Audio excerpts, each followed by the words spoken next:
இழந்ததை அழிந்ததை திரும்ப தேவன் கொடுக்கிறவன். ஒரு நல்ல வார்த்தை, திரும்பவும் நான் தருவேன். நாம் ஆண்டவராகிய இயேசு கிறிஸ்துவை ஏற்றுக்கொண்ட பிறகு நம்முடைய வாழ்க்கை ஒரு நல்ல செழிப்பான நிலைக்கு வந்து கொண்டிருந்தது, உயர்ந்து கொண்டிருந்தோம், மேன்மை அடைந்து கொண்டிருந்தோம். ஆனால் குறிப்பிட்ட ஒரு காலங்களில் அங்கே புல் ஸ்டாப் வைக்கப்பட்டது.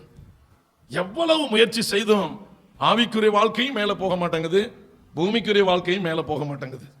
ரொம்ப கஷ்டப்படுறோம். நாளுக்கு நாள் தண்ணி, அது டேம்ல தண்ணீர் குறையிறது போல குறைஞ்சிக்கிட்டே இருக்கு. இன்னும் கொஞ்ச நாள் போனா அது வறண்டு போய் விடும் போல இருக்கு. அந்த நிலைமைக்கு, ஒரு ஆபத்தான நிலைக்கு நாம் போய் கொண்டிருக்கிறோம். ஆக ஏன் இதெல்லாம் இழந்தோம்? இந்த இழந்ததை மறுபடியும் தேவன் எப்படி நமக்கு தருவார் என்பதை குறித்து தான் இன்றைக்கு இந்த வார்த்தை நாம் பார்க்க போகிறோம். யோவேல் 1வது அதிகாரம் 4வது வசனத்திலிருந்து 7வது வசனம் வரை. பச்சை புழு விட்டதை வெட்டுக்கிளி தின்றது, வெட்டுக்கிளி விட்டதை பச்சை கிளி தின்றது, பச்சை கிளி விட்டதை முசுக்கட்டை பூச்சி தின்றது. ஒரு பெரிய அழிவை இங்க தேவன் சொல்லி வர்றாரு. ஒண்ணு விடுது, அடுத்தது ரெடியா இருக்கு அழிக்கிறதுக்கு. வரிசையா வச்சிருக்கிறாரு, தப்பவே கூடாது அப்படின்னு சொல்லி வச்சிருக்கிறாரு. வெறியரே விழித்து அழுங்கள், திராட்சரசம் குடிக்கிற சகல ஜனங்களே புது திராட்சரசத்தின் நிமித்தம் அலறுங்கள், அது உங்கள் வாய் நின்று விலக்கப்பட்டது. எண்ணி முடியாத ஒரு பலத்த ஜாதி என் தேசத்தின் மேல் வருகிறது. அதன் பற்கள் சிங்கத்தின் பற்கள், துஷ்ட சிங்கத்தின் கடைவாய் பற்கள் அதற்கு உண்டு. அது என் திராட்சை செடியை அழித்து என் அத்திமரத்தை உரித்து அதன் பட்டையை முற்றிலும் தின்று போட்டது. அதன் கிளைகள் வெண்மையாயிற்று. எவ்வளவு பெரிய ஒரு சேதம் அப்படிங்கறத இங்க அப்படியே பட்டியலிட்டு தேவன் காட்டுகிறார். பச்சை புழு விட்டதை வெட்டுக்கிளி தின்றது, வெட்டுக்கிளி விட்டதை பச்சை கிளி தின்றது, பச்சை கிளி விட்டதை முசுக்கட்டை பூச்சி தின்றது. வெறியரே, அசட்டையா இருக்கிறவர்களே, ஐக்கியத்தை கனம் பண்ணாதவர்களே, தேவ சமூகத்தை விரும்பாமல் வீதிகளை திரிந்து கொண்டிருக்கிற, பணம் பணம் என்று பேயாய் அலைந்து கொண்டிருக்கிற வெறியர்களே, கொஞ்சம் விழித்துக் கொள்ளுங்கள். அழிவின் மேல் அழிவு, நாசத்தின் மேல் நாசம் வந்து கொண்டிருக்கிறது. அடுத்தடுத்து அடுத்தடுத்து அடுத்தடுத்து அது தயார் நிலையில் இருக்கிறது உங்களை அழிப்பதற்காக. ஒரு மரத்தினுடைய பட்டை உரிக்கப்பட்ட அந்த மரம் பலவீனப்பட்டு போய்விடும், பட்டு போய்விடும்.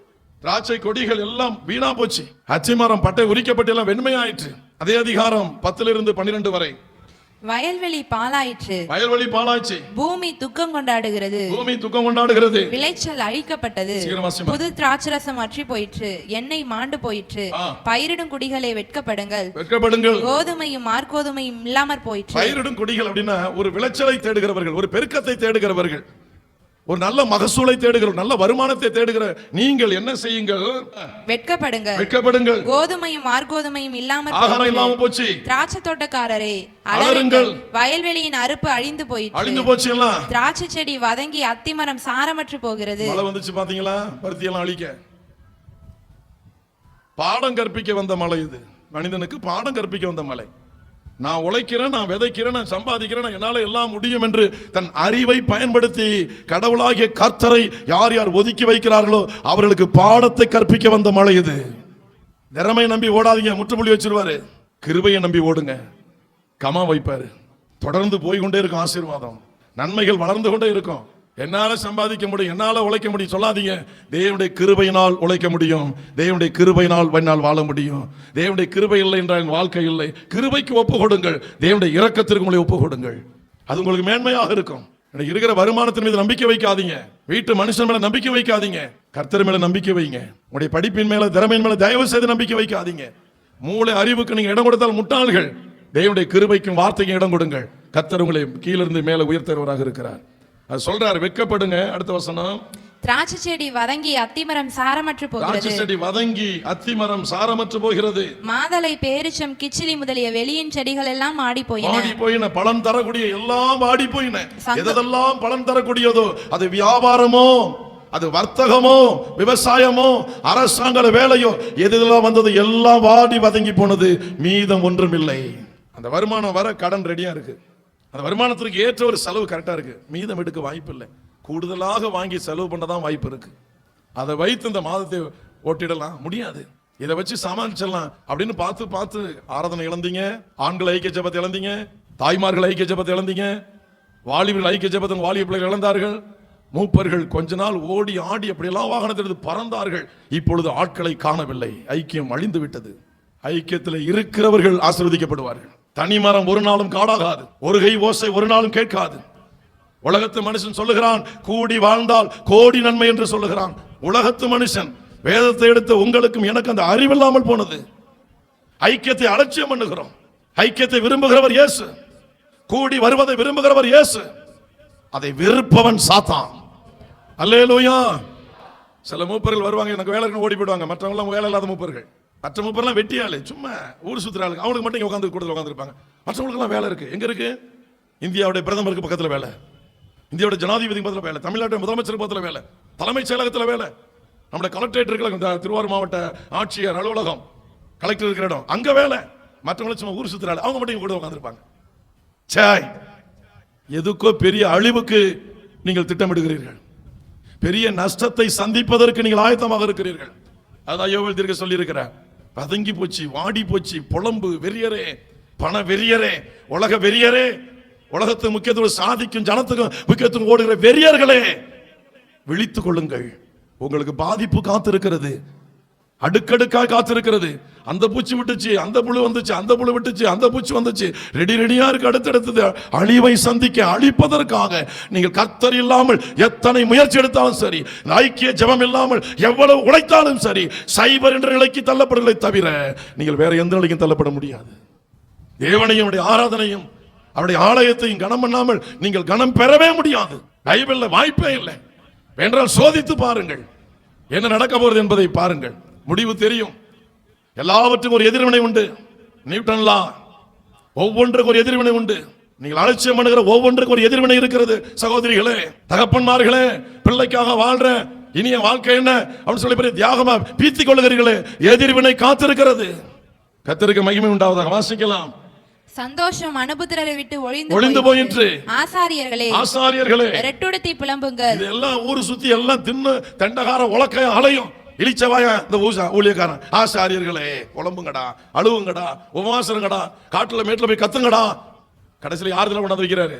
ஒரு 20 ஜபத்துக்கு வராது, ஒரு 72 ஜபத்துக்கு வராது. கேட்டா செபிக்கிறேன். என்ன செபிக்கிற? எங்க செபிக்கிற? செபிக்கிற ஐக்கியத்தை கணம் பண்ணாம ஜெபிக்கிறாரு. இது ஜபம் மேல போக விண்ண பொழந்துக்கிட்டு. அல்லேலூயா. கர்த்தருக்கு ஸ்தோத்திரம். வாசிக்கலாம். ஆசாரியர்களே ரெட்டுடுத்தி புலம்புங்கள். அவன் தான் இளிச்சவாயா, அவன் தான் புலம்பணும். சணல் வஸ்திரத்தை தரிக்கணும், தேவ சமூகத்தில் உட்கார்ந்து அழுவணும், புலம்பணும். வெள்ளம் திங்கிறது ஒரு பய, விரல் சாப்பிடுறது இன்னொரு பய. நியாயமா? இது உங்களுக்கு நியாயமா இருக்கான்னு? ஐக்கியத்தை அலட்சியம் பண்ணுகிற தேவ பிள்ளைகளே, வேதத்தில் எழுதியிருக்கு பாருங்க.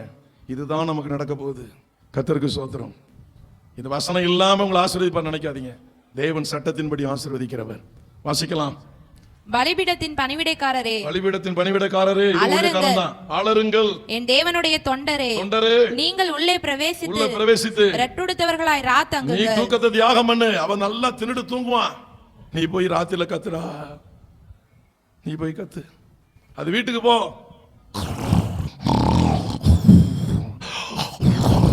போ, வாசல கேட்கும். நீ கத்துடா. உன் தலையில தாண்டா அது எழுதியிருக்கு. அதை தேத்தி எப்படியாவது மேலே கொண்டு போய் சேர்க்கணும். நீ தாண்டா கத்தணும். அது கொரட்டை விடும், அரட்டை விடும்டா. நல்லா திங்கடா. 3 வேலைடா, 30 வேலை திங்கடா. நீ போய் அங்க அலறுடா ராத்திரில, ராத்தங்கடா. வாசிக்கலாம். உங்கள் தேவனுடைய ஆலயத்தில் போஜன பலியும் பான பலியும் செலுத்தப்படாமல் நிறுத்தப்பட்டது. எல்லா பலியும் செலுத்தலாங்க. எல்லா பலியும் செலுத்து போச்சு.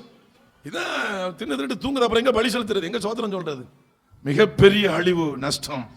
இதுல என்ன செய்யணுமா? இந்த அழிவு, நஷ்டம், இந்த அழிவுல இருந்து நஷ்டத்திலிருந்து தப்பிக்கணும்னு சொல்லி யாராவது ஆசைப்படுறீங்களா? இந்த நஷ்டத்திலிருந்து என் குடும்பம் தப்பணும்னு சொல்லி எத்தனை பேர் ஆசைப்படுறீங்க? அப்ப என்ன செய்யணுமா? வாசிக்கலாம். அதே அதிகாரம் 13, 14. பரிசுத்த உபவாச நாளை நியமியுங்கள். என்னனால? இந்த உபவாசம் யாருக்கு தான்? சொல்லுங்க. யூ சொல்லுங்க. டு யூ சொல்லுங்க. To you. எனக்கு எனக்கு எனக்கு உங்களுக்கு இல்லை. நன்னா சாப்பிடுங்கோ, நன்னா தின்னுங்கோ, நன்னா தூங்குங்கோ. ஒரு நாள் வந்து பிறதா இருப்பீங்க. அன்னைக்கு பிறதற்கு காது கேட்காது. அல்லேலூயா. என்ன நாளை நியமிக்கணுமா அப்படின்னா என்னன்னு பக்கத்தில் கேளுங்க. பக்கத்தில் உங்களை பார்த்து பரிசுத்த உபவாசம் நாள் என்னன்னு கேளுங்க. அங்க கேளுங்க, என்ன கேட்கக்கூடாது. உபவாசம் என்னன்னு கேளுங்க. 3 வேளை சாப்பிட்டு தூங்குறது கேளுங்க. பக்கத்தில் உபவாசம் என்ன? அது பரிசுத்த உபவாசம் நாளாம்ல. அந்த உபவாசம் தீட்டுப்படக்கூடாதாம்ல. அப்படின்னா என்ன? சாப்பிட்டுட்டு செரிக்காது இஞ்சி காப்பி குடிச்சிட்டு அழகா இஞ்சி தின்ன குரங்கு மாதிரி இஞ்சி காப்பி குடிச்சா அப்புறம் யாரு? அல்லேலூயா சொல்லுங்க. அல்லேலூயா. இது எல்லாம் ஊரு சுத்தும், ஊரு கதை பேசும், எல்லா இதையும் பண்ணோம். இந்த பாவ நிவர்த்தியாக பாலாபன ஊழியக்காரன் வந்து தூக்கத்தை தியாகம் பண்ணி உட்காந்து கிடக்கும். வான்னு சொன்னா வராது. சீக்குவலி திங்க போறோமா, அங்க பீஸ் போடுவாங்க. சீக்குவலி திங்க போறேன், எல்லா அட்டுழைத்தையும் பண்ணிவிட்டு, பிரதர் இத்தனை வருஷமா கர்த்தரை தானே பிரதர் நாங்க நம்பி இருக்கிறோம். நான் ஒரு கவோதி, கண்ணு தெரியாத கவோதி. ஆமா சிஸ்டர், ஆமாங்க ஐயா, பாவம் உங்க குடும்பத்துக்கு இப்படி வரக்கூடாது. நீ இவங்க சீக்குவலி தினது இந்த பயலுக்கு தெரியுமா? இதுங்க ஐக்கியத்தை அலட்சியம் இந்த பயலுக்கு தெரியுமா? இவன் ஒரு முட்டா பையன். சொல்லுங்க, இவன் ஒரு முட்டா பையன், கண்ணு தெரியாத பையன், ஞானம் இல்லாத பையன், சுதாரிப்பு இல்லாத பையன். இந்த பையனும் செதுக்கிட்டு, ஆண்டவரே ஏன் ஆண்டவர் இப்படிலாம் வந்து போச்சு ஆண்டவர், ஓ ஆண்டவர் அப்படின்னு அவர் நினைப்பாரு. பைத்தியக்கார அப்படி எவ்வளவு நாளுக்கு கண்டா லூஸ் மாதிரி இருப்பனி. அல்லேலூயா. என் கூட சேர்ந்து நிறைய லூஸெல்லாம் இருக்கு. அல்லேலூயா. லூஸோட சேர்ந்ததெல்லாம் லூஸாக தானே இருக்கணும். ஆமா, தாய் 8 அடி குட்டி, அப்ப பெரிய லூசெல்லாம் என் பக்கத்துல தான் இருக்கு. அல்லேலூயா. கர்த்தருக்கு சோதனை உண்டாவதாக. இவ பரிசுத்த உபவாசம், இந்த மக்களை காப்பாற்றணும். உபவாசத்தை கூறு சபையில நம்ம தான் வரமாட்டோமே, வந்தா விட தின்னுட்டு தானே வருவோம். மேல ஒரு மூட்டையும் கட்டிட்டு வந்துடுறோம். அப்படியே பிள்ளைக்கு விட்டுற சாக, அதுக்கு 2 வாய், நமக்கு 4 வாய், அதுக்கு 1 வாய், நமக்கு 3 வாய். முடிஞ்சு போச்சா? உபவாசம் எப்படி உருப்படும்? பரிசுத்த உபவாச நாளை நியமியுங்கள், விசேஷித்த ஆசரிப்பை கூறுங்கள். ஒரு ஸ்பெஷல் மீட்டிங்னு சொல்லுங்க. மூப்பரையும் தேசத்தின் எல்லா குடிகளையும் உங்கள் தேவனாகிய கர்த்தரின் நாளை. இந்த சபையில மூப்பர்கள்லாம் கலெக்டர் வேலை. ஆண்டவரே எப்படியா விட்டு வருவாங்க, மாவட்டமே குட்டிச்சு வர போடியா, என்னையா அப்படி மூப்பரை கூட சொல்லியிருக்கிறீங்களே. எங்க மூப்பர்லாம் வந்து தலைமைச் செயலகத்தில் ஒர்க் பண்றவங்க ஐயா, சில அரசு அதிகாரிலாம் இருக்கிறாங்க ஐயா, அவங்களுக்கு லீவுனாலும் ஒண்ணுதான், ஒர்க்கிங் டே ஒண்ணுதான் ஐயா, அவங்களெல்லாம் வர முடியாது ஐயா. லீவு நாளில் கூட வீட்டில் வச்சு பிள்ளைகளுக்கு பாடம் கற்பிக்கிறாங்க ஐயா. நிறைய ஆசிரியர்கள் இருக்காங்க எங்க சபையில, வரமாட்டாங்க ஐயா. என்னையா இப்படி சொல்றீங்களே, மூப்பர்லாம் கூப்பிட சொல்றீங்களா? வாசிங்க. மூப்பரையும் தேசத்தின் எல்லா குடிகளையும் உங்கள் தேவனாகிய கர்த்தரின் ஆலயத்திலே கூடி. ஆலயமா? ஞாயிற்றுக்கிழமை ஒரு நாள் தானே வரணும், மற்ற நாள் ஆலயத்துக்கா? ஞாயிற்றுக்கிழமை டிமிக்கி டிப்ளமா, அதுல நாங்க டிகிரி வச்சு டாக்டர் வாங்கலாம் நினைச்சிட்டு இருக்கிறோம். ஆலயத்துக்கு கூப்பிடவா? அழிஞ்சாலும் அழிந்து போவோம், ஒளிந்தாலும் ஒளிந்து போவோம். ஆலயத்துக்கு வரமாட்டோம், வரமாட்டோம். ஐக்கிய ஜெபத்திற்கு வரமாட்டோம். உங்களை என்ன செய்ய முடியும்? இப்படி எழுதியிருக்கு, இப்படி எழுதியிருக்கு பைபிள்ல. இந்த பைபிளை வச்சு தலைமாட்டில் வச்சு தூங்குறீங்க. இது ஒரு நாளைக்கு உங்களை வெட்டும். ஆமா சொல்லிவிட்டேன். அல்லேலூயா, அல்லேலூயா. அருவா கூட ஒரு பக்கம் தான் கருக்கா. இது எத்தனை பக்கமா? இருவரும் கருக்குள்ள எந்த பட்டயத்திலும் அதிக கருக்கானது இது. லைட்டா டச் பண்ண சரியா போச்சு, மேட்ரு ஓவர். அல்லேலூயா. அப்படியே பக்கத்தில் பார்த்து, ஐக்கிய ஜெபம் ரொம்ப முக்கியம் தானோ? பக்கத்தில் பார்த்து, ஆலயத்தில் வந்து உபவாசம் இருந்து ஜெபிக்கிறது ரொம்ப முக்கியம் தான் போல இருக்கு. இல்லைன்னா வெட்டுன்னு வேற சொல்றாரு அவரு. மனுஷன் வெட்டினாலே தப்ப மாட்டேங்கிறான், 108 போயிடுறான். இது வெட்டுச்சுன்னா 108 வர்றதுக்கு வாய்ப்பே கிடையாது. வர்றதுல மேட்ரு ஓவர். பக்கத்தில் சொல்லுங்க, பக்கத்தில் பார்த்து சொல்லுங்க. அப்படி ரொம்ப ஆலயத்தில் வந்து ஜெபிக்கணுமாம்ல, அது உபவாசம் இருந்து கூட வந்து ஜெபிக்கணுமாம்ல. பக்கத்தில் பார்த்து சொல்லுங்க, அப்படியே சொல்லுங்க, நைஸா சொல்லுங்க. இந்த சங்கதி உங்களுக்கு தெரியுமாக்கா? அண்ணா இது தெரியுமா? அண்ணா பக்கத்தில் பார்த்துக்கலாம். இந்த சங்கதி தெரியுமா தெரியாதா? எனக்கு முன்னாடி சபைக்கு வந்தாலும் நீங்க, உங்களுக்கு தெரியுமா தெரியாதா? கேளுங்க. என்ன பார்த்து சிரிச்சு ஒப்புறானா? அங்க பாருங்கண்ணா, அங்க பார்த்து பேசணும். சைடில் பார்த்து பெஞ்சில் உட்காந்துருக்கோம், கழுத்து இப்போ வளையாது, அப்படியே நேரம் சிம்பு வச்சு கட்டியிருக்கு. பக்கத்தில் பார்த்து பேசுறாங்கன்னா என்ன பார்த்து உட்காந்துக்கிட்டு, பக்கத்தில் சொல்லணும். ஆமா சொல்லிவிட்டேன். பைபிள் இப்படி எழுதியிருக்காமலே தெரியுமா தெரியாதா உங்களுக்கு?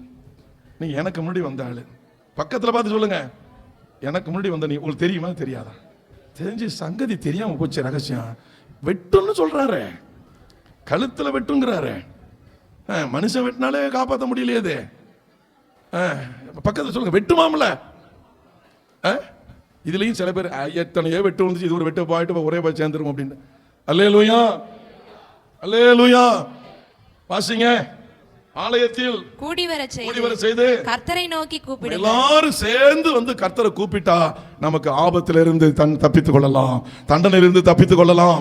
விசேஷித்த உபவாச ஜெபம் தேவை, பரிசுத்த உபவாசம் தேவை, விசேஷித்த ஆசரிப்பு தேவை, ஆலயத்தில் கூடி வந்து ஜெபிப்பது தேவை.